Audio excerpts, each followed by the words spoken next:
नमस्कार, मैं स्वप्निल और आप the news launcher Uttar Pradesh Uttarakhand देख रहे हैं। मैं उत्तर प्रदेश से आता हूं, खास तौर पर पूर्वांचल से। अपने बचपन के दिनों को अगर याद करूं तो मुझे याद है कि जब भी चुनाव का समय होता तब एक नारा कानों में गूंज पड़ता। ना फूल पर, ना साइकिल पर मुहर लगेगी, हाथी पर। उस दौर में हाथी यानी कि बहुजन समाज पार्टी का रौला यह हुआ करता था कि पूरी गलियां, शहर की सारी सड़कें नीले झंडे से भर जाया करती थी। हालात ये थे कि बहन जी उन दिनों मुख्यमंत्री हुआ करती थी और जब कभी भी वो किसी इलाके से गुजरती तो आसपास के 10, 20, 100 किलोमीटर के तमाम अधिकारी मुस्तैद हो जाते। ऐसा लगता कि बहन जी का रुतबा लगातार बढ़ता जाएगा। लेकिन ना वो दौर रहा, ना वो जमाना।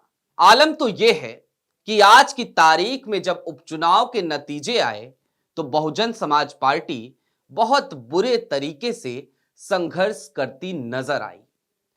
एक और नया नवेला राजनीतिक दल उठ खड़ा हुआ है। एक राजनीतिक दल जो बहुजन समाज पार्टी के वोट बैंक में सीधे तौर पर सेंधमारी करता दिखाई देता है। उस राजनीतिक दल की भी बात करेंगे। आप समझ गए होंगे, बात हो रही है चंद्रशेखर आजाद रावण की और उनकी पॉलिटिकल पार्टी यानी कि आजाद समाज पार्टी काशी राम की। लेकिन उससे पहले यह भी समझने की कोशिश करेंगे कि बहुजन समाज पार्टी की राजनीति आखिर यूं सिमट रही है तो सिमट क्यों रही है। आज की तारीख में उपचुनाव का आलम यह है, उपचुनाव के नतीजों का आलम यह है कि बहन जी की पार्टी को अभी तक के रुझानों में, जब शाम को, देर शाम को मैं ये वीडियो रिकॉर्ड कर रहा हूं और अब नतीजों में बहुत ज्यादा कोई परिवर्तन होने वाला नहीं है, कई सीटों पे नतीजे फाइनल हो चुके हैं। उस वक्त बहन जी की पार्टी को कुल 9 सीटों पर वोट मिले हैं, 1,32,812। आलम तो यह है कि 2 सीटें ऐसी हैं जहां पे आजाद समाज पार्टी यानी चंद्रशेखर की पार्टी बहन जी की पार्टी से कहीं ज्यादा वोट लेकर आई है। आलम तो यह भी है कि बहन जी की पार्टी कई सीटों पर 1000 के आंकड़े को पार कर रही है या फिर 1000 के आसपास ही ठिठक जा रही है, रुक जा रही है। मसलन कुंदरकी की सीट पर अभी तक के आंकड़ों में बहुजन समाज पार्टी को केवल 982 वोट ही मिले हैं। बेहतर होगा कि एक बार जल्दी जल्दी से उन सीटों पर नजर डाल लीजिए जहां पर बहुजन समाज पार्टी की बड़ी दुर्गति हो चुकी है। सबसे पहले आपके स्क्रीन पर मझुआ की सीट के आंकड़े हैं, जहां पर बहुजन समाज पार्टी तीसरे नंबर पर रही है और कुल वोट मिले हैं 34,927। अब आपके स्क्रीन पर कटहरी सीट के आंकड़े हैं, जहां पर बहुजन समाज पार्टी को वोट मिले हैं 39,393। फूलपुर सीट, जहां पर बहुजन समाज पार्टी के समर्थकों ने काफी हंगामा भी काटा, जिसकी वजह से मतगणना कुछ समय तक रुक भी गई थी, वहां पर बहुजन समाज पार्टी को कुल वोट मिले हैं 20,342।